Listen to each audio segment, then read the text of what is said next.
Стресот може да има значајни последици врз говорните функции кај сите возрастни групи, деца, адолесценти и возрастни. Кај младите, интензивниот стрес може да предизвика муцање или анксиозност при зборување, додека кај возрастните може да доведе до потешкоти во артикулацијата и когнитивните проблеми.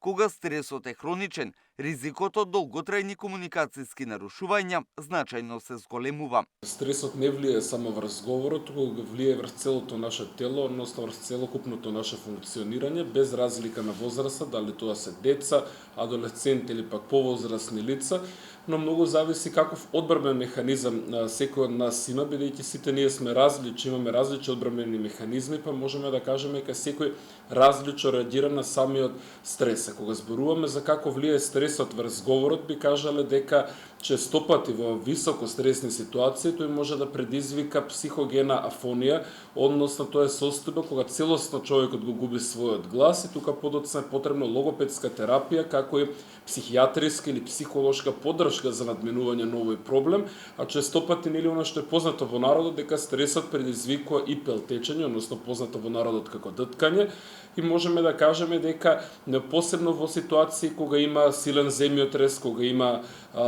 некои сообраќајни несреќи, војни и така натаму, се појавува на абруптно пелтечење, односно тој момент кога се јавува пелтечење,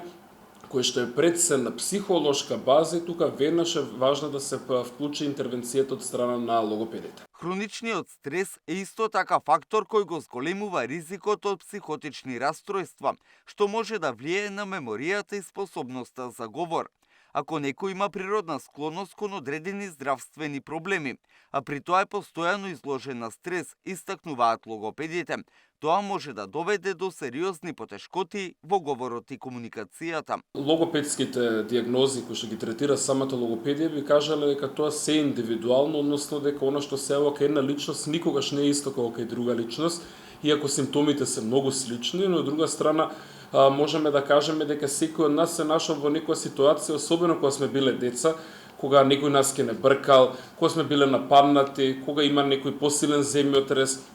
смртен случај, буквално се случува ние како да не можеме да викнеме во тој момент да побараме помош, односно губиме нашиот глас, тука станува збор за таа психогена афонија. Повторно велиме, сите ние имаме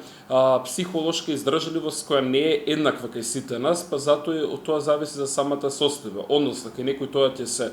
повлече многу побрзо, кај некој ќе треба повеќе време, односно повторно се враќаме за тоа дека е потребен индивидуален пристап за секој пациент. Афазијата пак е еден од најтешките говорни нарушувања што се јавува како последица на мозочен удар или други невролошки оштетувања. Оваа состојба предизвикува губење на способноста за говор и разбирање, а приближно 1/3 од преживеаните од мозочен удар страдаат од неа. Предсафазијата е состојба која се јавува како резултат на оштетување на мозокот, тоа е најчесто мозочниот удар, но тука се уват и сите оние трауми на главата, како тумори, сообраќајни несреќи и други видови на повреди на мозокот, и можеме да кажеме дека се зависно од каде таа се локализира во самиот мозок, дава различна симптоматологија, од што зависи понатаму исходот, односно постојат афазии кои што дават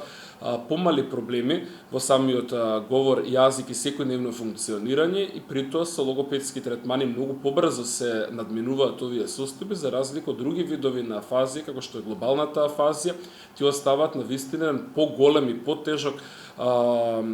исход кај овие состојби, при тоа прогнозата е малку полоша во однос на останатите видови на афазија. Раното препознавање и третман на овие нарушувања се неопходни за зачувување на комуникацијските способности. Вклучувањето на невролози, психијатри и логопеди овозможува ефикасна рехабилитација и подобар квалитет на живот за погодените лица.